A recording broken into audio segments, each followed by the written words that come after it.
welcome to AM Prime here on WESN Content Capital. I'm Keaton Shaw. Thank you very much for joining me once more on this program. It's always a pleasure to start my day with you, and an honor that I get to start, that you start your day, you choose to start your day with me. We'll be welcoming our guest very shortly this morning as we focus on the Couva Tabakit Talpower Regional Corporation. That's with regards to investment, and that is taking place specifically in Couva, where it's promised that thousands of jobs will be created due to Chinese investment, particularly from 10 Chinese companies. So to get a better understanding of that, we'll be welcoming the chairman of the Couva Tabakit Talpower Regional Corporation. Very shortly, he should be joining us in a bit. That's Mr. Henry Wong. And furthermore, later on, we will be talking to the president of the Petroleum Dealers Association of Trinidad and Tobago, Mr. Robin Ranting. Well, he's making statements that suggest that marginalized youth are making it more difficult for everyone here in TNT, to the extent that it could be driving up operational cost. Now, it's business, don't get me wrong. I know with the great investment in security and the need now for stronger security measures and protocols, that obviously expenses will be greater. But is there a far deeper meaning, or at least intention, behind his statements with regards to just raising the price once more, excuses to possibly raise prices even further than what they are, and exceptionally high? We do have some regional updates as well to share with you, as per the latest coming out of Haiti, Antigua and Barbuda, St. Lucia, Grenada, Barbados, etc. The whole of CARICOM, actually, and we'll be getting into that a bit later on. But for now, we're going to take a quick break here on the program. When we return, well, I'll welcome my first guest for the morning to continue the discussions. Stay tuned to the program.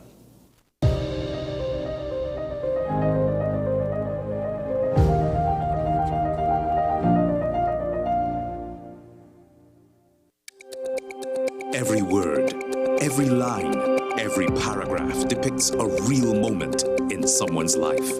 A father, a sister, a mother, a brother. We at Newsday are dedicated to you, the people, and through independent, unwavering journalism, strive to always bring your stories to life. Because your stories are more than just words. Newsday, independent and credible. What's the best way to grab the attention of viewers? Please exercise more patience. You have to be kidding me. Doing what we do best. I'll say at the very least it's a conspiracy of laziness against the people. Join me, Keaton Shaw. And me, Sean Michael Small, for Talking Point. Weekdays from 8 a.m. to 9:30 a.m. We go in depth on the trending issues and engage the most controversial newsmakers as we get them to account to the people for their actions. You can't go to the government with nothing. You can't go to cabinet with an empty hand, with a wish. I'm glad that we're having this a sober, mature discussion. In the present situation, I expect a continuation of the chaos. Join us for the discussion, Mondays to Fridays, only on WESN, the Content Capital.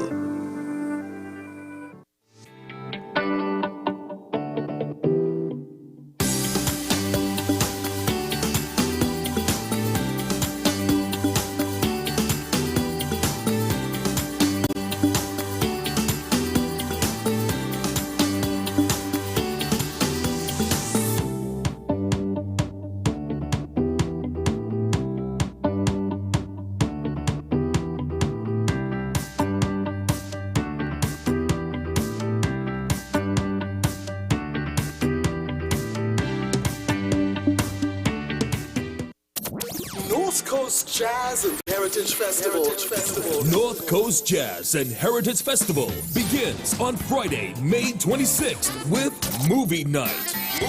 7 p.m. Festival Grounds, Blanche Shares. This year features the local hit movie, Hero, directed by Francis Solomon. Come see the story of local justice, Ulrich Cross. Join us at North Coast Jazz Family Night. May 26th, 7 p.m. Bring your cooler, bring your blanket, bring your family. North Coast Jazz. Born here, played here. North Coast Jazz is sponsored by the Ministry of Tourism, Culture and the Arts, Visit Trinidad, and the National Lotteries Control Board.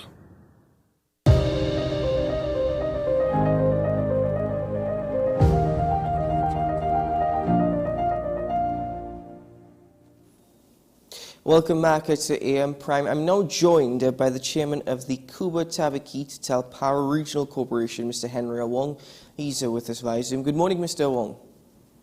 Pleasant good morning. Well, thank you very much for joining me. Well, news came out that approximately 10 Chinese companies will be boosting employment in Cuba. This follows the relationship between the Beijing Construction Engineering Company and the Cuba Tabaquite Talpara Regional Corporation. You've spoken about the values and the relationships developed between the Beijing Engineering Construction Group. Could you just speak to us about those values, that relationship, and how it's developed? Well, thank you for having me on your program. First to begin, and a pleasant good morning to you and your viewership. The Beijing Construction Engineering Group came to us at the Cuba Tabaquite Talpara Regional Corporation, indicating that they will be taking on this project. They came very early before they even started, and we had discussion with our engineer and survey officer, our building inspector, CEO, etc., together with their team of experts actually, and we advised them on what are the requirements given the tongue and country planning approval that they would have the environmental certificate clearance that they would have, and how we as a corporation would give approvals, etc., and so on. So we had a lot of meetings prior to the commencing the work, and we gave them provisional approval to go ahead, etc. So over the period of time, we have met on a number of occasions to fast track the project that they had embarked upon. As it is now, the project, I was told even yesterday, was 99% completed. The interest in that for us at the Cuba Tabaquite Talpara Regional Corporation, being one of the fastest growing regions in Trinidad, is that jobs would be created for local people. And I'm aware that jobs will be created for Trinidad, but I'm concerned about the people in my region more so. Given the fact that, a lot of people lose jobs at the Point Lisas Industrial Estate, which is just 5 minutes from where this Phoenix Park, E-Tech Park is located. And right down the road, not far from that, we had Petrotrin that we know the history of and the story of Petrotrin, where thousands of persons lose their job. People will come to me from time to time at the Cuba Tabaquite Talpara Regional Corporation seeking jobs. They come with all kinds of sad stories, and my heart goes out to them. Some say they are single parents, etc. They have kids to go to school, etc. So we are happy that 10 Chinese companies will be coming to Trinidad, and some of them are already here, I think, to set up business at that E-Tech Park in Point Lisas or in Phoenix Park. Well, Mr. Wong, the general manager of the Beijing Construction Engineering Group, he actually said proposed investments are going to improve the quality of life. Could you be more specific as to what he meant by proposed investments? Well, he meant that 10 companies, and he said that 10 companies, Chinese companies, would be coming to the tech park to set up business. There's a massive development there. I think it's 144 acres, 78 lots to be leased for business. And 10 Chinese companies would be here to do business here in Trinidad. What is the nature of these 10 Chinese companies? What business or what field are these Chinese companies involved in? Well, I can't speak to that as yet because I haven't got that kind of information as yet, right? But I noted that recently, the Shandong province government, they were here, and they were here with the Ministry of, their Ministry of Agriculture and rural companies. So I guess it will be along those lines as well, and marine as well. So we await that kind of information, but we are happy that there's a proposal and they are working towards these companies coming here in Hoover. The Phoenix Park is part of Hoover, to set up business here, and other companies would be here as well, including so I noted that PriceSmart have already set up their distribution center at the Phoenix Park, E-Tech Park development. Mm-hmm. And how many jobs has that created for residents of the Cuba-Tabaquí-Talpa Regional Corporation? If I was told that there were 40 jobs at this point in time, and there are possibilities to increase that. That's the one with the PriceSmart. And this promise to create thousands of new jobs coming from these 10 new Chinese companies. Given the nature of Chinese business and what we've seen, and their great concerns over doing business with the Chinese, as you are probably aware of, the issue of this promise of thousands of jobs, are we certain that that is going to be the case for residents within the regional corporation and not just Chinese nationals, Chinese residents? Well, I would hope not. I would hope it is jobs for the people of the region of Cuba-Tabaquí-Talpa. And with regards to the policies and so on, that will be a central government initiative, and a central government have to ensure that those things does not happen. From the local government point of view, our role and responsibility was to give the necessary approval once the criteria were met. And we have done that, right? We have done that. And in so doing, we created a nice relationship with the Beijing Construction Engineering Company, group. And we created that. They were very appreciative of that. And when the general manager of that company came to Trinidad recently, he donated 10 park benches for us. We were happy for that. We have already identified some areas that we are going to place these park benches. And he was very strong on indicating that they would continue their corporate social responsibilities. So the fence line communities in that particular area would benefit, and we are hoping that they would benefit by means of jobs and other community development initiatives as well. Mm-hmm. Well, what would you say are their corporate social responsibilities? Well, added to the provided benches, one will be creation of jobs and extended jobs to the people in the region as well. And the other things like play parks and their recreation. There's a recreation ground not too far from them with a dilapidated pavilion. We have asked them as well to assist us in upgrading that facility. So they have given us a verbal response indicating that they are willing to look at it. And we await and we are hoping. And I have given a percentage of trust in the words that they have, and the words coming from the Beijing group of companies. So we await and see how that progresses. Specifically, what are the goals of the Cuba-Tabaquí-Talpa Regional Corporation, and how does the investment of these Chinese companies align with such goals? Well, our hope is that, and our goals are that we have a region that people want to come and invest, and be safe as well, and we hope that we can provide a reasonable high standard of living for people who operate and live within our region, and providing basic amenities to those who require such. And we have situations where we have a number of recreation grounds, and our responsibility is spelled out, but we are moving even beyond what we normally be known for as local government and a regional corporation Trinidad, which is just people will think our basic responsibilities are just to collect your garbage, ensure that your roads are good. And those are things that we have to do. Those are important things, that your roads are properly well maintained and your parks, etc., cemeteries, etc., garbage collected, provide a truck-borne water supply when there's a shortage, and during the dry season as well to some areas. So those are some of our basic responsibilities, but we have moved beyond that. We are promoting local economic development within our region as well. That's something we are strong on. We have a lot of beautiful sites in Trinidad, and in our region, as a matter of fact, and we are promoting that as places that people want to visit. So this is just part, and this whole development at the E-Tech Park, and the Chinese come in to operate the 10 businesses here, which will provide jobs, hopefully, and for thousands of people, as they have indicated. So that is part of the bigger scheme of things. We right over the road from this E-Tech Park is the Point Lisa Industrial Estate, which is one of the second largest port in Trinidad and Tobago.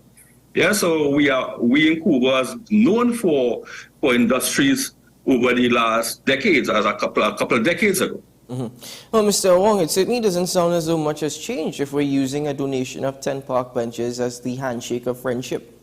You know, that still goes into line with garbage collection, recreation parks, that sort of thing. No, the thing is, the jobs that will come down the road, and I'm hoping that we can influence some of those things where our people would benefit, you know, from that handshake and those 10 park benches. That was just the handshake according to you, I agree with you. But our hope is lower down the road where people will get employment in these hard and trying times in our country at this point in time. Which is a fair response. I mean, the opportunity for any individual to get a job, we cannot ever deny that is a positive. However, one of the other concerns, as I mentioned earlier, is the promise of these thousands of jobs. We've seen Chinese companies operating in Trinidad, and you see a lot of Chinese nationals working on behalf of them. The other side of it now is, if we're speaking about local economic development, though it may create salaries for few, how much of the money from these investments will actually stay within Trinidad rather than just returning to China? I have noted, I visited that development, that E-Tech Park development, about two or three occasions. And I have noted that the people carrying out the jobs there at the time was not Chinese. I can't say they were locals because I would not know.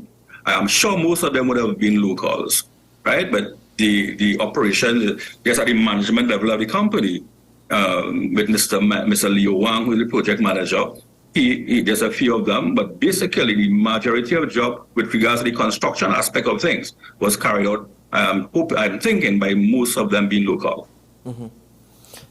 And let's speak about, we spoke about corporate responsibility. What about social responsibility? Well, that's something as well that we are looking into and see how best. And just please note, it would not be only the 10 Chinese companies operating there. There'll be a lot of other companies operating there as well, because I think there's room for around 78 companies in this 144 acres of development there. So with regards to the social aspect of things, of course, by providing job, you are dealing with the social aspect of things as well. You know, and recently we have partnered with a group in Cuba, treating with those that are less fortunate, meaning those that are homeless and so on in Cuba. So we will continue to do that, and I'm not sure, but we will continue to have conversation with the Chinese, the Beijing company as well, and other operators who would be operating in the E-Tech Park. Mm-hmm. Well, without trying to downplay the positivity over the possibility of these thousands of jobs being created, you know, you as chairman, as well as me sitting in this position, we do not know what fields or what specialties these companies, these Chinese companies, are involved in. So if we are not entirely sure now, is it really safe for us to be projecting this as a great development? If we're not entirely sure precisely what is happening, we're just going through word of mouth? Well, I would agree with you. And that's a matter for the Minister of Trade also, right? We did what we have to do as a local government body. We worked along with the company that was doing the construction by means of providing the necessary approvals based on criteria met, and that was us. We had a good relationship with them. We continue to work along with them and other companies as well, and we are hoping that they live up true to their word, but there's a matter for the Minister of Trade and Industry to really address. And what is your conversations or your relationship been like between the Minister of Trade and Industry and the Cuba Tabakit Talpa Regional Corporation over this particular venture? To be honest, we haven't had much discussions on that. We were just doing what we are empowered to do by means of providing the necessary approvals based on criteria met. But we didn't. As a matter of fact, we had no discussions at all with the line minister with regards to this. We had discussions with the people who are the chairman of E-Tech E-Tech Park, the chairman, etc. We had discussion at that level. But don't you think there is a need, a great need? It's necessary to have the conversation with the minister. I would agree with you. I would agree with you. And I've seen she made some pronouncement. They were down and they was there for some cutting a ribbon, etc., ceremonial stuff. But I am thinking that yes, we can have that conversation going forward. Well, Mr. Wong, honestly, I mean, again, I will repeat myself. Any opportunity where an individual can gain a job, especially in these times, is always a positive. But I hope you also understand my concerns because there's still a lot of, there seems to be many veils hiding what is to come. And hopefully, when this development goes further and we have more information, we can continue this conversation. Would appreciate that very much. Yes, but thank you very much, sir. Do keep well and have a good day. Thank you for having me. You as well. Pleasure, sir. Thank you. That was Mr. Henry Wong, the chairman of the Kuva Tabakit Talparo Regional Corporation, speaking about the promise to create thousands of jobs on the part of Chinese investments there, and that promise coming specifically from the Beijing Construction Engineering Group and the investment of 10 Chinese companies at the Phoenix Industrial Park. Ladies and gentlemen, we take a break here on AM Prime. When we return, well, we'll get into some regional updates this morning. Stay tuned to the program.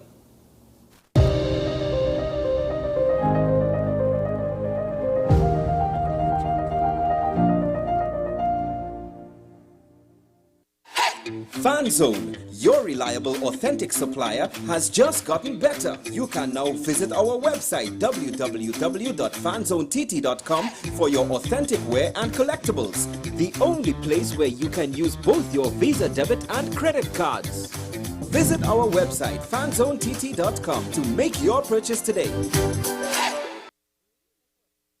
The best birthday gifts are at dbesttoys.com. Shop for the best brands you love at the best prices. Like VTech, Leapfrog, Fisher-Price, Play-Doh, Hot Wheels, Barbie, Cocomelon, LOL, Baby Alive, Crayola. Visit us in-store at Forces Flagship MacBean. Shop online now at dbesttoys.com. Order via call or WhatsApp at 32DBEST to order. And remember, we have the best toys at the best prices. People really want to know, what about me? Where do I fit? Yes. What is in the ride for me in terms of a better Trinidad and Tobago? And I'm pleased to shed some light on that. The purpose of bail is to ensure your attendance at court. That's it. It is not punitive. It is not rehabilitative. We, the police officers, we are professional, and we are here for whenever the survivor is ready to come forward. We have the right to private and family life, the right to religious freedoms and beliefs and thoughts and expression. But these rights are not absolute. Certain rights can be limited. The law is to govern the whole. It's for all of us in public.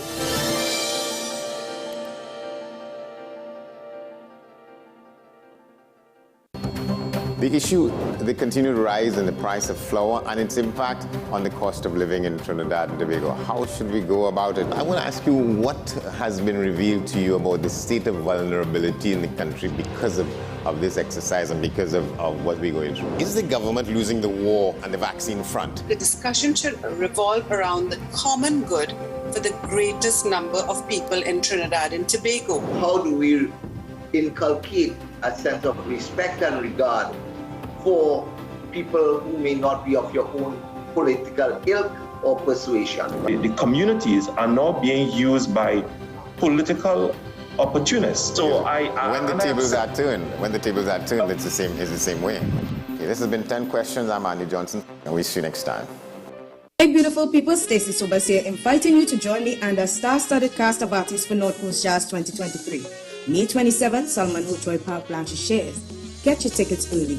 Gates open at 1 and you don't want to miss a thing.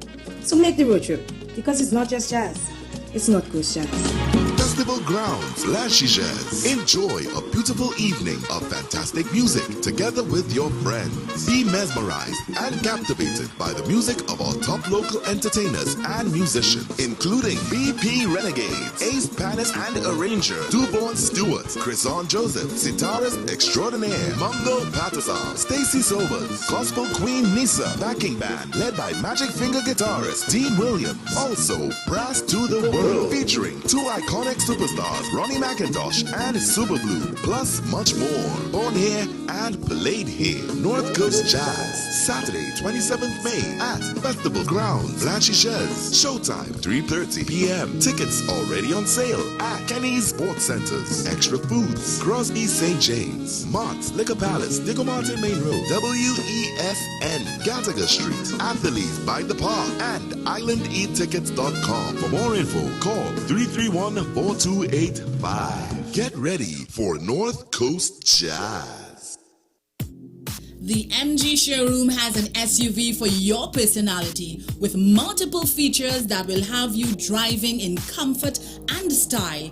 MG gives you the most miles, and now you can own your brand new MG for as little as $85 a day. I am Trisha Burke from Massey Motors. Contact me to drive away with your MG today. Take some time for yourself or spend some time with the family at Sandy Point Village Hotel. Enjoy our various studio and suite apartments, self-contained with their own kitchenettes and Wi-Fi. We also have our famous 100-foot swimming pool and our beachfront restaurant, the Steak and Lobster Grill. And our location in Crown Point puts us near the center of activity from the nylon pool to the local nightlife. Call us and make your reservations at 639-8533, 389-2378, or email us at sandypointvillagehotel@gmail.com. Every day, we communicate through stories. Stories of ourselves, our challenges, our goals, our experiences, and our aspirations.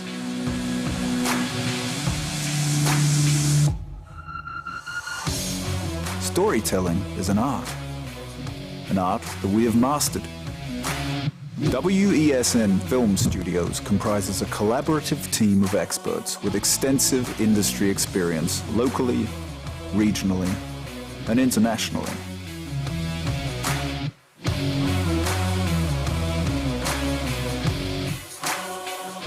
The ability of your business to successfully communicate with your preferred audience depends on the strength of the stories you tell. Your vision should be communicated in a high-quality, professional, and creative way.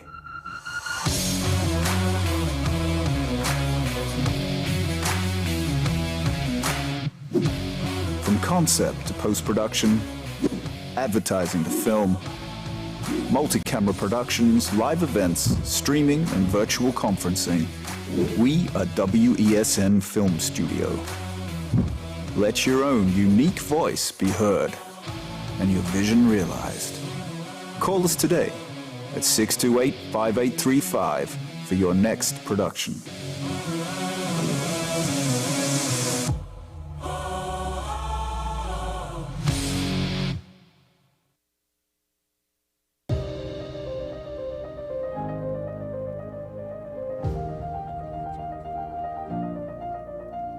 Welcome back to AM Prime, ladies and gentlemen. The conversations with your directors of air during these commercial breaks certainly keep you going on the morning.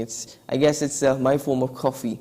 Anyway, let's get into some regional updates now. We start with the nation of Haiti. We've constantly been updating you as to that ever-evolving situation with regards to the criminal gangs, the power that they have over a national security apparatus. And because of the ongoing situation, it is suggested that approximately 80% of Port-au-Prince, Haiti's capital, is controlled by armed gangs. That has led to fuel shortages, medicine shortages, of course, heightened measures in terms of security, armed guards everywhere. I'm talking about privately armed guards, because the police seem to be totally helpless in this situation.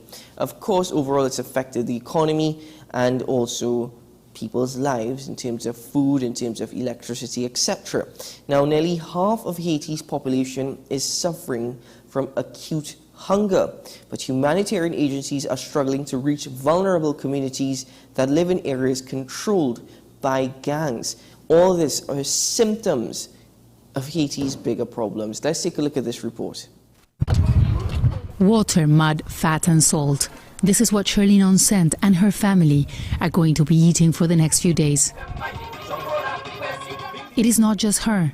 She lives on 4 Dimanche in Cité Soleil, one of the poorest areas in Port-au-Prince. Called mud cookies, they are a food of last resort in Haiti and a symbol of the country's deepening humanitarian crisis.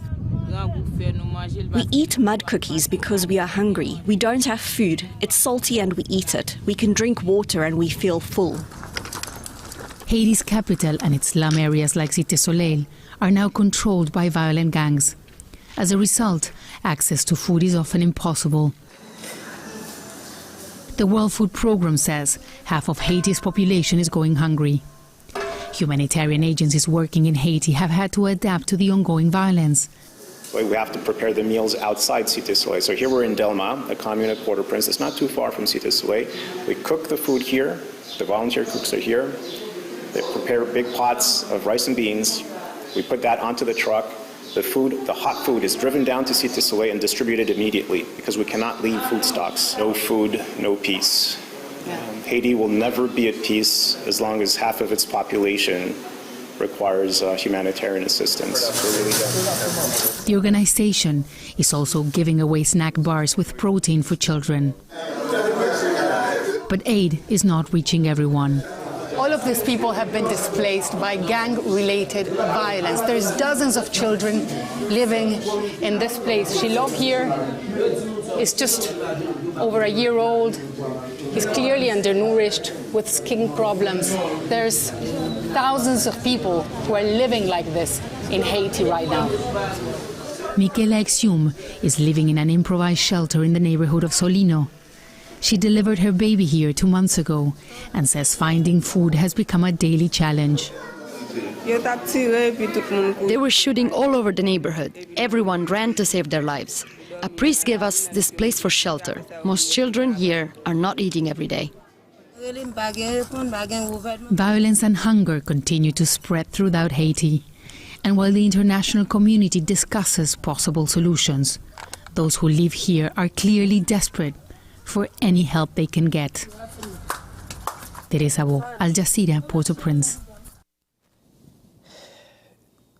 Mud cookies, it's not new. We know about this, we've heard about this multiple times before in Haiti. But the mere fact now that once more it's coming up and you're seeing yards just being lined up with mud cookies baking in the sun, you know, saying that it's salty, we eat it and we drink water, we'll feel full.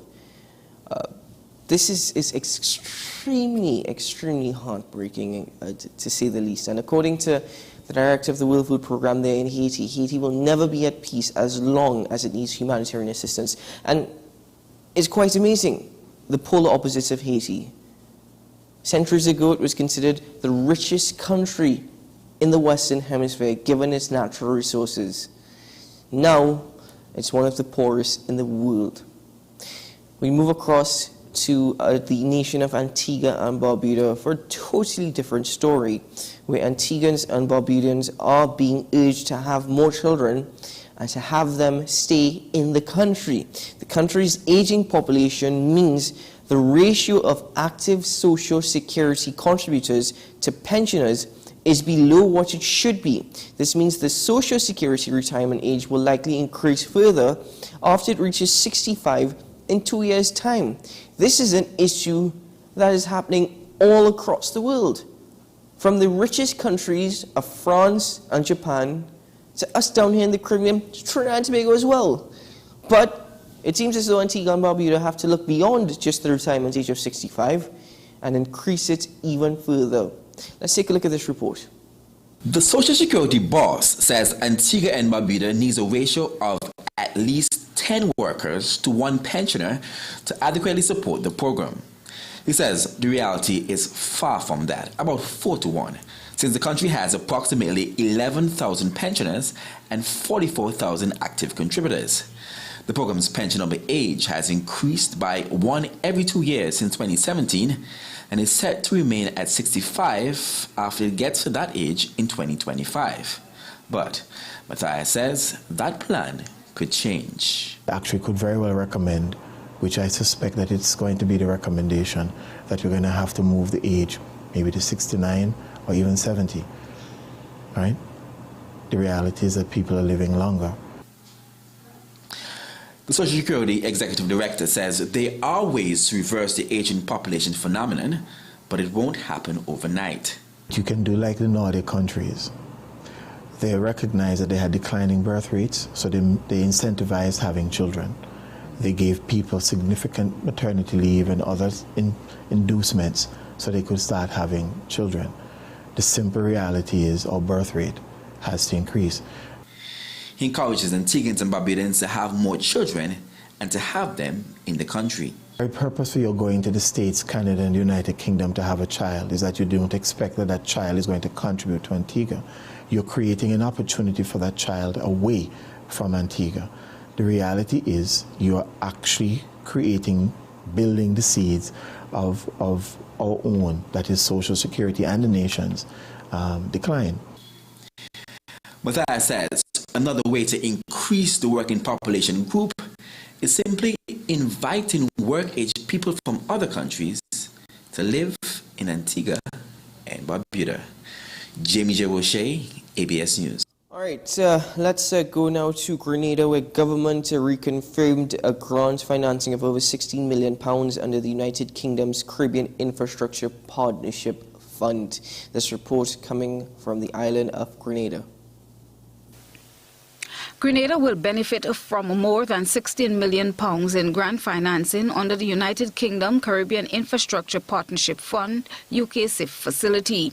According to the Grenada government, the United Kingdom, through its Foreign, Commonwealth and Development Office (FCDO) and the Caribbean Development Bank (the CDB), by letter dated May 16, 2023, has reconfirmed grant financing of £16,356,501 under the United Kingdom Caribbean Infrastructure Partnership Fund (UKCIF) facility for the implementation of the capital phase of the certain St. George's Water Supply Expansion Project.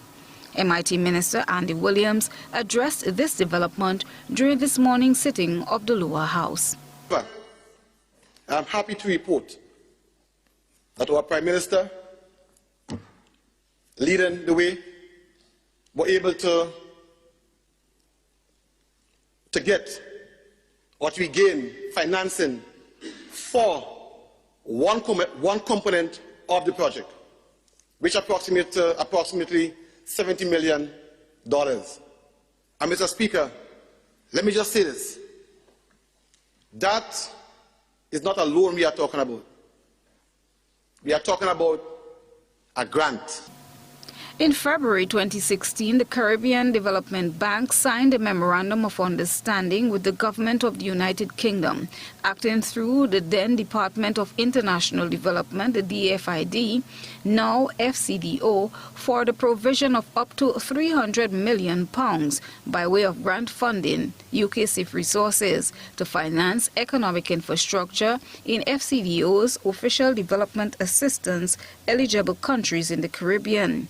Grenada received a total allocation of £22.99 million to be utilized for two initiatives, namely the Southern St. George's Water Supply and Sewage Expansion Project and the Western Main Road Corridor Upgrade Project, with current allocations of £16.79 million and £6.2 million respectively. Both projects were to be conducted in two phases, a technical assistance phase to inform the feasibility and designs, followed by a capital phase where the works will be undertaken. Disbursements under the program were scheduled to end by March 31, 2024. At the time of the November 2022 letter, 6 years after the approval of the funding, the two projects were yet to get off the ground. Therefore, the delay in implementing the two projects by the previous administration was a key factor in the near loss of roughly $74 million in grant funding. The government of Grenada has extended sincere appreciation to the government and people of the United Kingdom and the Caribbean Development Bank for the dedicated support extended to Grenada. Christina John, GBN News. All right, our final regional update this morning comes from the island of St. Lucia, where Prime Minister Philip J. Pear says a livable minimum wage will benefit all and improve the quality of life. He provided an update at the pre-cabinet meeting media conference. We take a look at this report from St. Lucia. Prime Minister Philip J. Pear hopes that all sectors of society will find a consensus on a minimum livable wage. Talks on a proposed minimum wage has been ongoing since 2022. Pear argues that the fixed salary should be at a point where it will not deter investment. The education phase, he says, is next. We're very excited about it, and we hope that we can get a joint agreement. Everyone can agree, so we can have a wage that will not be a disincentive to investment, but will improve the quality of life of the people of St. Lucia and lead to wealth creation. You understand? We have to start at the basics. The basics is you give people a livable wage, and then it leads to wealth creation. So these are the basics. Then comes the education, and this is why we have the TVET program, where we're trying to encourage people who are not what they call, I hate to use it, academically inclined. It's a word that I hate using, academically inclined. I don't like it, but sometimes you have to use it. And we can train them so they can get, particularly young people. Pierre says an increase in the minimum wage will also enhance the standard of living of individuals at the lower end of the income spectrum. We are involving all stakeholders, everyone. It's not a matter of the government only or the unions. Everybody is involved in that discussion. Because you see, when there's an increase in wages, everybody benefits. The people who get these wages, because most likely the wages, when wages are increased for people at the lower incomes, they spend more. They spend more, and the quality of life will improve. The St. Lucia Wage Commission is preparing to present the final report to Cabinet. We've started the process of looking at wages, looking at people's income. You may know that last year we formed a review of the minimum wage. We've changed that slightly in that we want to have a minimum livable wage. The legislation speaks to a minimum wage, but you think that we must speak about a minimum livable wage. I understand that the Commission has its report. They are reviewing it, and the report will be coming to Cabinet very shortly, and hopefully Cabinet will make a decision on that. The Commission has been meeting twice monthly since September 2022. Reportedly, the team has resorted to utilizing a scientific method to determine a standard livable minimum wage. Gina Filippi, HTS News Force. Welcome back to the program, and that's it for your regional updates. A livable minimum wage rather than just a minimum wage. The other thing I just wanted to go back to was Antigua and Barbuda, the possibility of having to raise the retirement age to either 69 or 70. That is rather incredible. Their situation is dire, with roughly 11,000 pensioners and 41,000 in the working population. That situation in 2 years' time will be revealed as to the exact retirement age, whether it be 69, 70. I wonder if Trinbagonians could actually handle that. Anyway, as you're aware of, WESN AM Prime are proud to partner with North Coast Jazz and Heritage Festival 2023. And we thought this morning that we just give you a reminder of one of the legends that will be gracing the stage. Yes, I'm referring to Mungle Pattisar with his band Panther. They will be there tomorrow, actually. And I wonder if you recall this particular song and this particular music video. Let's take a look at this.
Mangal Patasar's Dreadlock, yeah? That was certainly a throwback. And guess what? You can see him live tomorrow at North Coast Jazz and Heritage Festival 2023. Festival grounds, says Solomon Hochoy Park, Blanchishes. And don't forget, movie night tonight. Hero, the life of Ulrich Cross. Gates open from 7 p.m. Ladies and gentlemen, we take a break for WSN's News on the Hour. When we return, I welcome my guest, my final guest for this morning's program. Stay tuned.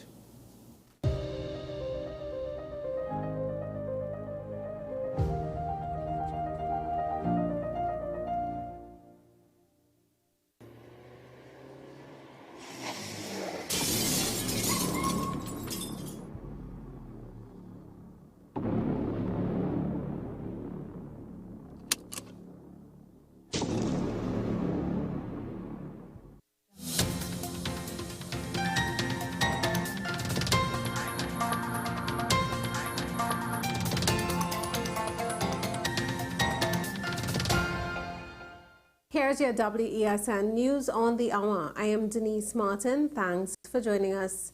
Here are the headlines.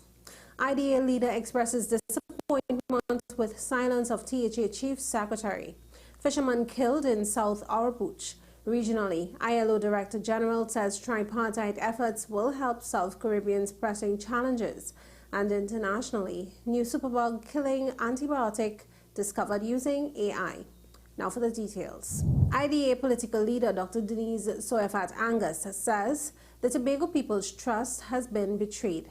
Speaking with Tobago Update on Thursday, she said she's disappointed that the Chief Secretary, Foley Augustine, is yet to dispel rumors of or defend himself against a video surfaced on social media 2 days ago alleging nefarious activities by the Chief Secretary. Where it becomes the issue is the intent to create fake profiles for propaganda and give somebody a work for 8 to 4 just in the THA just to do that.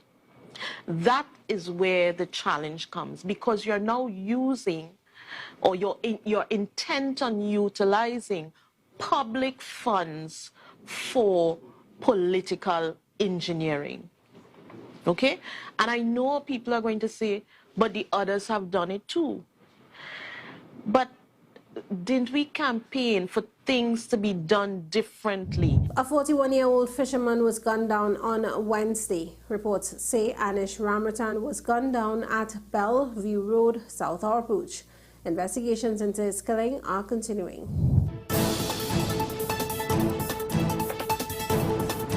In regional news now, the Director General of the International Labour Organization, ILO, Gilbert F. Humbo, has called on Caribbean nations to prioritize social justice to help address multiple challenges, including climate change, the impact of the COVID-19 pandemic, and the fallout from global conflicts. Speaking at the opening of the 12th ILO Caribbean Labour's meeting in Georgetown, Guyana, he said social justice requires greater multilateral and regional cooperation, as well as policy coherence by Caribbean leaders and organizations, which will help to advance sustainable growth across the region. In international news now, scientists have used artificial intelligence to discover a new antibiotic that can kill a deadly species of superbug. The AI helped narrow down thousands of potential chemicals to a handful that could be tested in the laboratory. The result was a potent experimental antibiotic called Abautin, which will need further tests before being used. The researchers in Canada and the US say AI has the power to massively accelerate the discovery of new drugs. Well, that was your news to the hour on WESN. I am Denise Martin. Thanks for watching.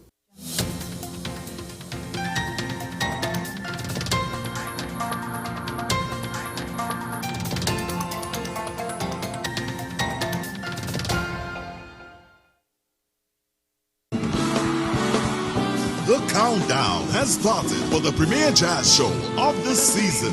Get your tickets for North Coast Jazz.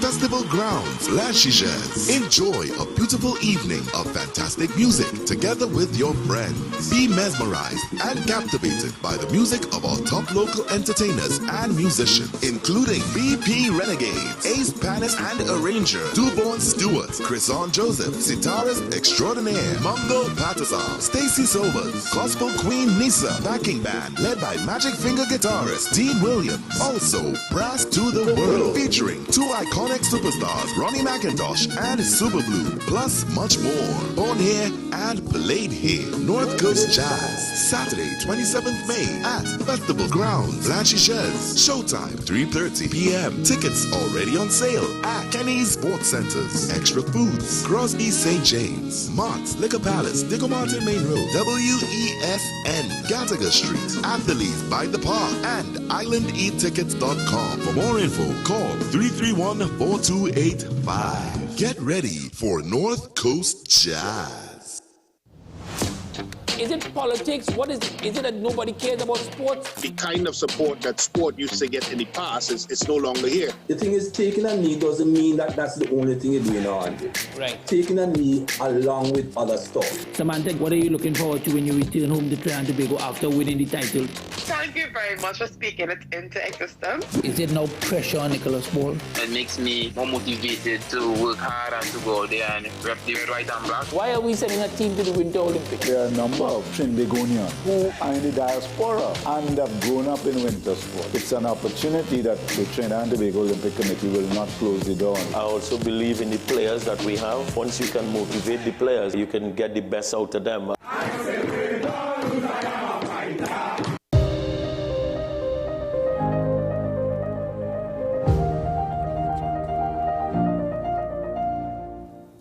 Welcome back to AM Prime. Thank you for staying with us this morning. I now welcome to the program my final guest for this edition of AM Prime. He is the president of the Petroleum Dealers Association, Mr. Robin Ransing, where he's spoken of marginalized youth and that effect on the country as well as business. Mr. Ransing is with us via Zoom. Good morning, sir. Hi, good morning. Good morning to you and good morning to your viewers. Well, thank you very much for joining me, sir. I'll start by asking, you said there is the fact that business owners were now operating in an environment of hopelessness. When you use the term hopelessness in that context, are you speaking specifically to one thing, or are you speaking specifically to Trinidad and Tobago as a whole? Okay, what has happened, if you look at how the youths operate in Trinidad and Tobago and the people who commit crime, they do not feel part of the society. They are marginalized. They feel left out. And it is not inimical. It is not who we are as a people, as who we are as Trinidadians. We are a festive nation. We like a lot of parties, get together, and we extend a lot of kindness to one another. But somehow or the other, there's a group of people that are left out. They do not feel they belong. And this is the hopelessness that I was referring to. Mm-hmm. Now, you said that's how they do not feel as though they're a part of Trinidad. That there's a darkness descending upon our country in that regard. However, is it that they do not feel as though they're part of Trinidad, or rather that they do not want to feel a part of Trinidad? They do not want to be a part. They do not want to be involved. Look, you have to put things in context. You cannot just take my statement in the wider sense of how I spoke. When I grew up from 1900 to 1945 were considered the silent generation. They were the people who just came out of the war. There was no productivity. Everything was very difficult for that generation. From 1945 to 1965, I would say, is one of the most productive years in human history. Factories, schools, everything were built around in those years. And these are the people now, they are now in the 70s, they're considered the baby boomers.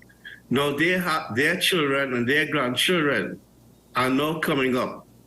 But the people who are in power, they do not wish to relinquish power, they hold on to power, they do not transfer wealth. And as a result of that, that group of that I'm speaking about, the Gen Zs, the children and the grandchildren, they are the ones who feel they brought up with immediate gratification. The parents didn't want the children to go through what they went through. So they provided all the luxuries for them. And they got everything really nice and easy. So now we're in a position where crime didn't happen overnight. It just didn't happen overnight. When I grew up as a kid, there were agricultural shows where we used to mine goat and stuff like that. I used to love to carry my goat to an exhibition to win a prize or something like that, recognized by the county councillor in my area. So when you stop to think about it, I used to mine chicken, used to have nice Rhode Island chicken, and the officials will go around. You have to challenge young people. You have to distract them from crime. You talk about crime boss or crime leaders. Why don't you challenge them to a cricket match, a football match, a boxing match? Why don't you show them the ways? You have to win hearts and minds. You cannot win people, like Gandhi said, an eye for an eye make the whole world go blind. You cannot fight people like that. So then, in the instance of marginalized youth, where they do not feel as though they're a part of Trinidad, certain times have changed. They have become more vocal, you know, this generation is a lot more opinionated.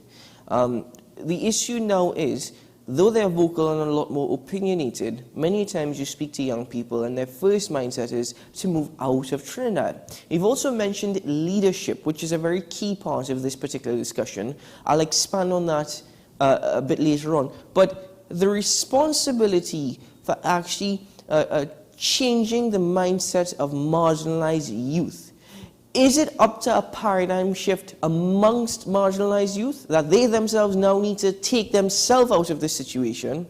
Because it seems as though leaders, past and present, have not necessarily changed anything. I think you have to provide a pathway to show them a different journey, a different strategy, and this is how you distract them. You have to. You see, you make laws and you have to adhere to the laws. You have to lead by example. I mean, you know, you talk about there being more argumentative or more. The thing is, criticism is good. You have to teach people how to disagree without becoming disagreeable, because we all travel the same journey. Even though the criminal might shoot me, we probably might meet up somewhere later on. It's just that my life ended prematurely, or maybe that's the way it had to happen. But you know who, like I think it was Aristotle, one of them said, "I am to live and you are to die." Who is better off? Mm-hmm. Now, okay. I understand why you're suggesting that we need to show them the path, but as a young individual in TNT, I will make the argument that leaders have shown us the path. They've shown us a path towards anger. They've shown us a path towards hatred. They've shown us a path towards division. But in that same breath, I will also make the argument, Mr. Narrating, that young people have not stood up and young people have not made a decision for themselves that this needs to change and we need to do better because we know and understand better. So pathways are being shown in the negative sense, but who's standing up and saying this is wrong and this is what we should do? You know, I like how you say that, because I'm looking at you as one of the youths of our nation. I'm looking at you to see how you have turned your life into something that is so special that you could bring to our nation ideas and people to discuss with you. You have a very big responsibility. Look at what you're doing. You don't think you are an example to a lot of young people in Trinidad? And even though there's disagreement, or you still have that charm to talk to young people in a way that they can appreciate what you're doing. Well, whilst I appreciate the compliment, and I hope I'm making some form of difference, at the end of the day, one can only do so much.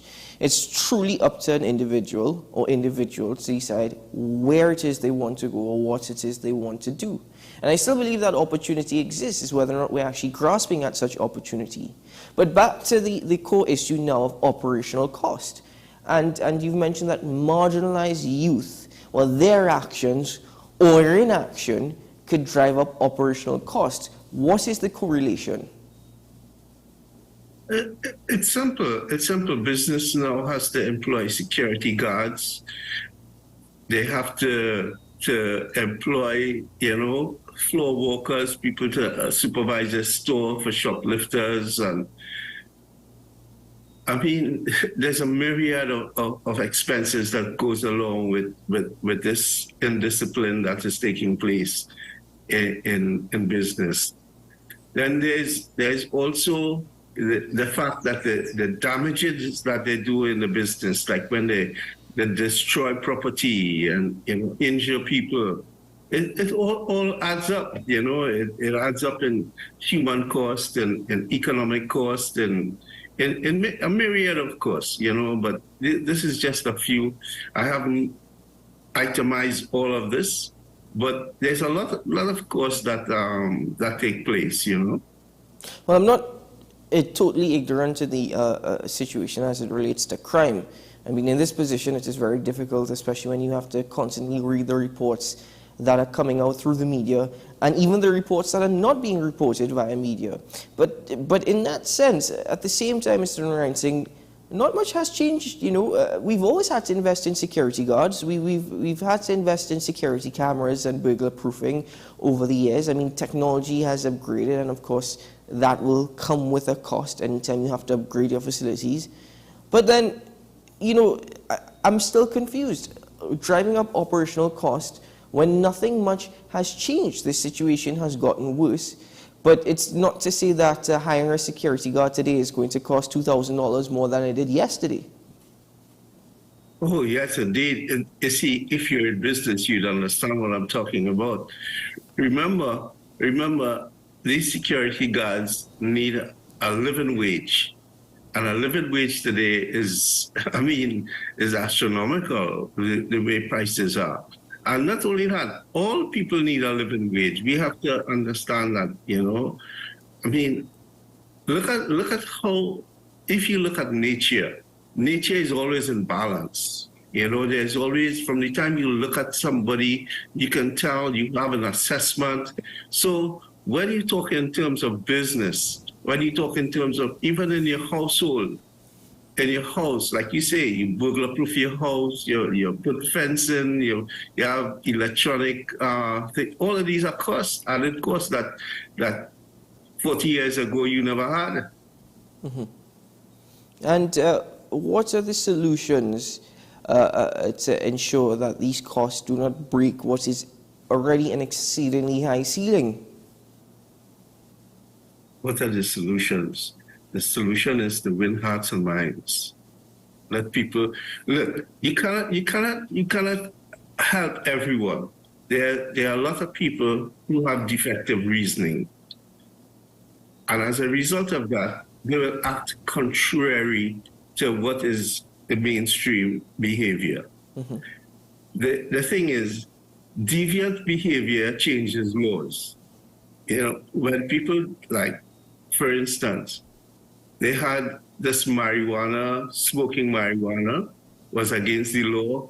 Then because the amount of people doing it, the politicians had to change the law, the lawmakers. So they started to relax the laws in certain states, and probably one day in Trinidad, this might occur, you don't know. But we know that deviant behavior changes laws. Mm-hmm. However, we have to adhere to laws, and we have to understand that the law is for everyone. And when you cause problem, or when you break the law, and you have to pay the penalty. Look at what happened in COVID. The amount of people got arrested for breaking curfew. And then they realized it wasn't really that a big deal. It's conflicting for a lot of people. And when you have people in conflict, you cause uncertainty in your land. Mm-hmm. And this is what the problem is. You have to be steadfast and make decisions that uplift people and give people an opportunity to see a brighter day.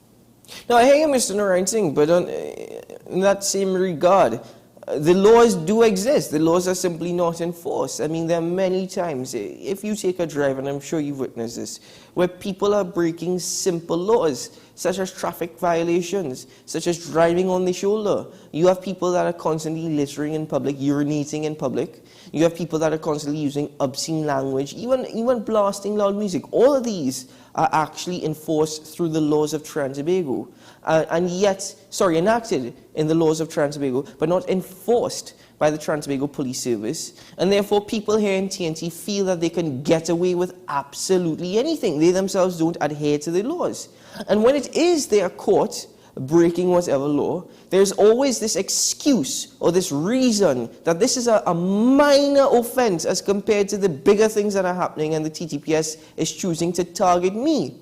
So all of this, and whilst I understand everything that you're saying, and I agree a lot with what you're saying, is there a need for more work for citizens to play their part and play their role, rather than constantly blaming the situations amongst our leaders or even the quality of our leadership? Listen, in the scheme of things, we all agree to live as a community. We agree on what is the common good.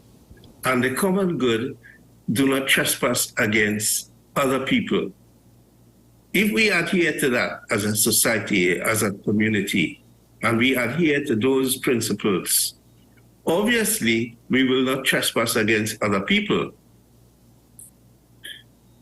And we will make laws that people who trespass be indicted or held accountable. In Trinidad, who is held accountable for anything? Mm-hmm. So do you believe the bigger issue is everybody is guessing away with everything? Everybody knows who's doing what. We're not holding each other accountable. I'm not going to point my fingers at you because I don't want you to point your fingers at me. And therefore, we just live in a society where everybody is living in a sense of dishonesty. It's degenerative, you know. It's not uplifting, you know. You see what goes on in the highest lawmaking body in our country. Instead of dealing with issues, you deal with personality. It just doesn't make sense. It just doesn't make sense. You cannot deal with personality when you have serious issues that are affecting the whole nation. Mm-hmm. Now, earlier on, I mentioned the quality of our leadership, and you yourself raised it very early in this interview, and let's put some focus there now. The actions of our leaders, and when we say leaders, we can be more specific. We have corporate leaders here in TNT, we have community leaders, we have political leaders, but oftentimes when we refer to leaders, we refer to those standing up in the sacred walls of Parliament. How do their actions, and by extension their inactions, influence how we live? Listen, this is not about Parliament, you know. This is not about politics, you know. Like you said it very succinctly. It is about leadership. Leadership is about, like you said, corporate leadership. You yourself, I mean, you're playing a very important role. And when you embrace people, regardless of status, regardless of who they are, or how much, or how they dress, or how they look, once you embrace that humanity in people, that is leadership. You don't have to say prayers or go to church or go to a pundit to tell you that. It comes naturally from the spirit, you know, from that human kindness inside of you. I don't care how you look. The most important thing is that you have something important. You are every one of us have a journey in this earth. You were born for something specific, and you are free to go after that journey, to look out for yourself and be part of a community. If you wish to be separate and apart from the community, you can go and live in isolation. Nothing wrong with that. But that's the free will that we have as human beings. Mr. Narayan, in your opinion, does humanity exist in Transbago? Oh, definitely, definitely. We have a lot more nice people, a lot more kind people in Trinidad than what is reported in the news. Mm-hmm. Even though it is getting, I mean, the bad news are becoming dominant in our news cycle. There are a lot of nice people in Trinidad. So then, how easy is it going to be? How easy should it be to turn this situation around? As you said, crime didn't happen overnight, and fixing it is not going to happen overnight. But if what you've said is that, yes, there's a lot more good than bad, then what you're telling me as an individual is this should be a lot more easier than we're just making it difficult for ourselves to fix. Listen, human beings are motivated by two things, love and fear. When love and fear comes into conflict, love wins out. But fear is a very powerful motivation. It causes anger, it causes a lot of hostility. And when you dwell on fear, what we hear is not fear, it's crisis. It's crisis. People are scared to lose their home, they're scared to lose their car, their marriage, their relationship. People are scared. And that causes a lot of crisis in people. If we are able to overcome this, and let your heart open up to who we are as a people and dispel that fear that exists right now, Trinidad could always revert to something special. Mm-hmm. Well, Mr. Narayan, the conversation took a different avenue, a different twist from what was intended. I mean, we really came to speak about the operational cost and how that is affected by marginalized youth. However, I will say it's not oftentimes I am actually pleased that it takes such a twist, but I am grateful this morning that we were able to expand a bit more on this topic in the way and the manner in which we did. So thank you very much for your time, and thank you very much for sharing your thoughts and opinions with us. I agree with you on many things. I certainly agree with you. But I firmly believe at the same time that it's up to the young people of Transbago to make the change and difference rather than following the same pathways that people before us have. I'm not saying that it's necessarily negative, but we as people, we as citizens, we have a role and responsibility to play as well. And I think that we need to do a far greater job in executing such responsibilities. Thank you for having me, and it was a pleasure speaking with you. And I wish this country could, at least have a honest debate about who we are as a people, and hope that we can, could disagree without becoming disagreeable. Well said, sir. Thank you very much for your time. Take care. Keep well. Thank you. Same to you. Thank you very much. All the best. And that was Mr. Robin Narayan Singh, the president of the Petroleum Dealers Association. Like I said, it took a completely different twist or avenue than what was intentionally planned. However, that's fine, that's okay. Not many times I would say that is a positive, but given the nature of the conversation and the way in which we actually dissected this particular topic, I am pleased this morning, and I hope you are too. Ladies and gentlemen, that's it for AM Prime. I want to thank you very much for joining me this week here on the program. It's always certainly a pleasure, and as the weekend comes, and the weekend will go, but take some time this morning to do some self-reflection and ask yourself, are you doing your part as a responsible citizen? Do you have that level of humanity inside of you? Or are we just going to continue to blame each other and continue to blame everyone else when we ourselves are not holding that level of responsibility that we should in terms of our actions, in terms of our words? Anyway, I'm done. I'm going to go now, relax for a bit, and look forward to North Coast Jazz and Heritage Festival 2023. Before I can hang up my media suit for today, we've got a ticket giveaway from 9 a.m. this morning. So stay tuned to Talking Point for that. And then, who knows, I'll see many of you tomorrow. But bright and early Monday morning, you can join me again for AM Prime. Until then, have a great weekend. Bye-bye.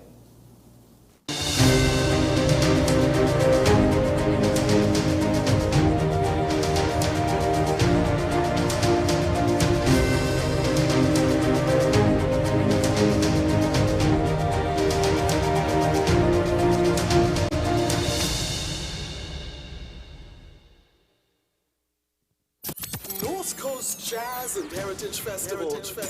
With superb voices and a refreshing sound is at North Coast Jazz. Lisa brought to the world with Ronnie and Super Blue, Stacey Sobers, Duvon Stewart, Mangal Patesa, Chrison Joseph, Marvin Newton with Kyrie Kaiso, all led by the sensational Dean Williams Quintet. Celebrate amazing with new artists, new voices, and fascinating sounds. Tickets available at Crosby's, Extra Foods Endeavour, Shogunus Main Road, Sangre Grande, Arima, Grand Bazaar, Mart's Liquor Mart, Diego Martin, Kenny's Sports Outlets, Athletes by the Park, and WESN. May 27th, Festival Grounds Blanchisseuse. This is no ordinary jazz. This is North Coast Jazz. Born here, played here. North Coast Jazz is sponsored by the Ministry of Tourism, Culture and the Arts, Visit Trinidad, and the National Lotteries Control Board.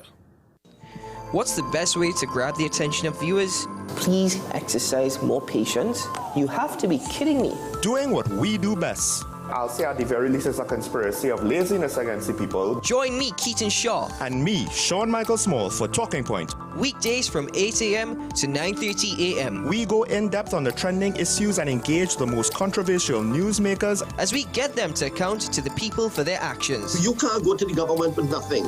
You can't go to cabinet with an empty hand, with a wish. I'm glad that we're having this a sober, mature discussion. In the present situation, I expect a continuation of the chaos. Join us for the discussion, Mondays to Fridays, only on WESN, the content capital. Is it politics? What is it? Is it that nobody cares about sports? The kind of support that sport used to get in the past is no longer here. The thing is, taking a knee doesn't mean that that's the only thing you're doing now. Right. Taking a knee along with other stuff. Samantha, what are you looking forward to when you return home to Trinidad and Tobago after winning the title?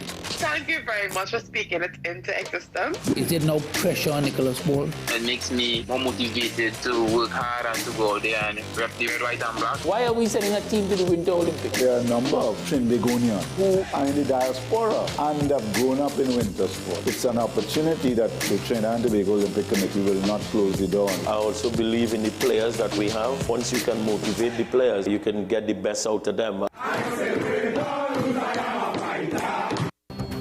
The issue, the continued rise in the price of flour and its impact on the cost of living in Trinidad and Tobago. How should we go about it? I want to ask you, what has been revealed to you about the state of vulnerability in the country because of this exercise and because of what we're going through? Is the government losing the war on the vaccine front? The discussion should revolve around the common good for the greatest number of people in Trinidad and Tobago. How do we inculcate a sense of respect and regard for people who may not be of your own political ilk or persuasion? The communities are now being used by political opportunists. So when the tables are turned, it's the same way.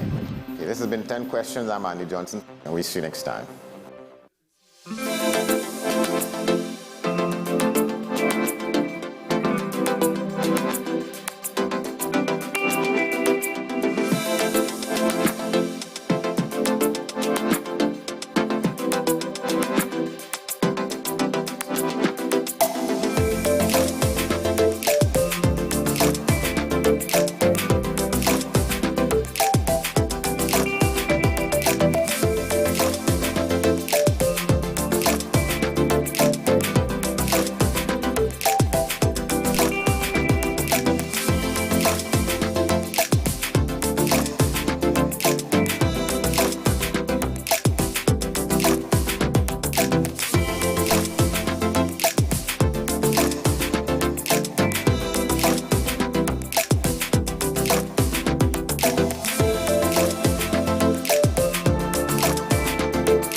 обов'язок витримати це все.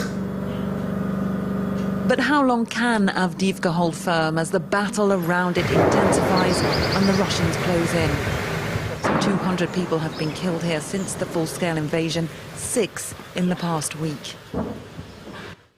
Here we're only around 12 kilometres from the city of Donetsk, which Russia occupied in 2014. So this town, Avdiivka, has been near the front lines of fighting for 9 years now.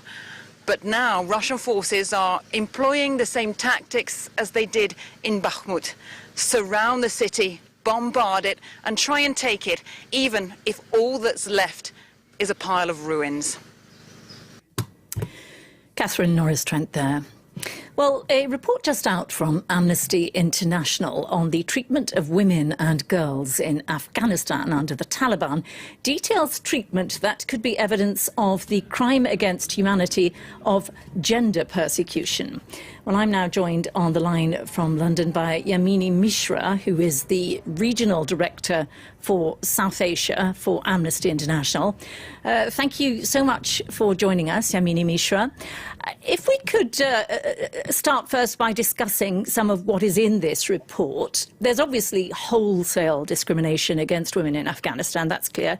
But what constitutes, first of all, gender persecution? What is it, the crime against humanity of gender persecution? And give us some idea of what you found that might be evidence of that.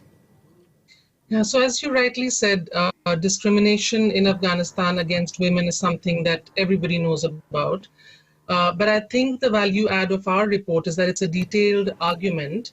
It's a legal argument, which is based on evidence and analysis, which basically shows that the draconian restrictions that the Taliban has imposed on women, along with the crackdown on the rights of women and girls, and this together with enforced disappearances, arbitrary arrest, torture, ill treatment may amount to crimes against humanity under Article 7(1)(h) of the Rome Statute.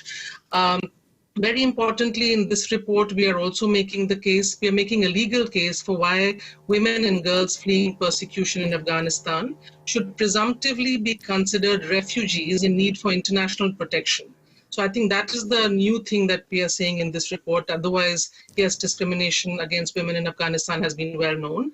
Our main calls are twofold, if I may say. First is that the prosecutors of the International Criminal Court should include the crime against humanity of gender persecution in their ongoing investigations in Afghanistan.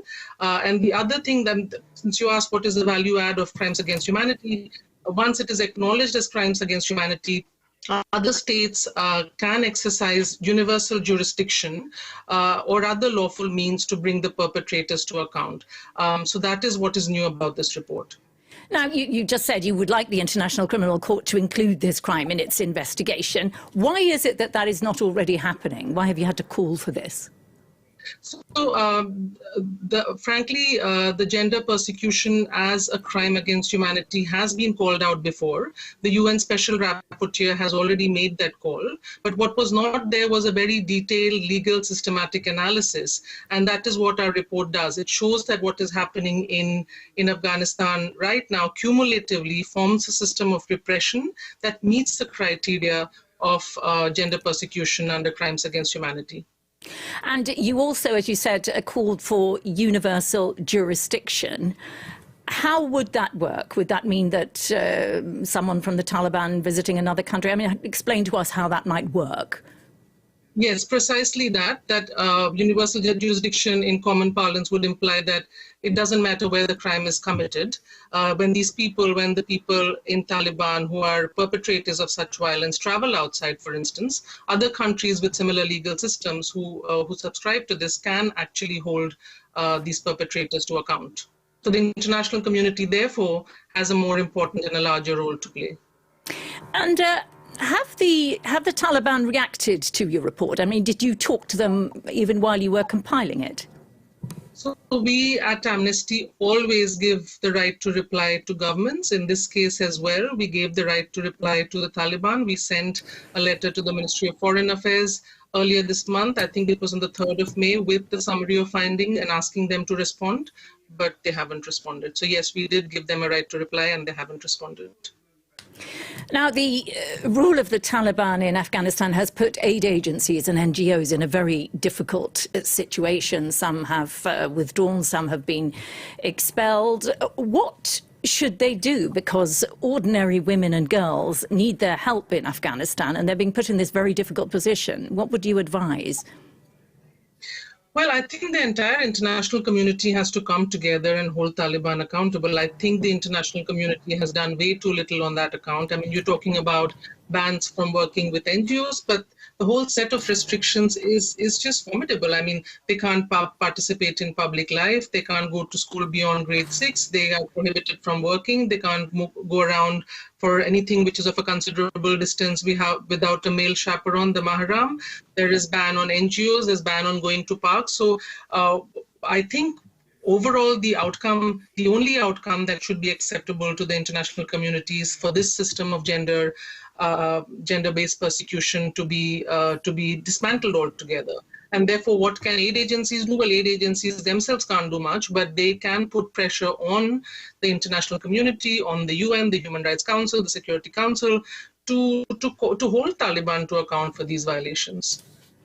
OK, well, I'd like to thank you very much for your time and for your input there. Thank you very much for joining us. Thank you.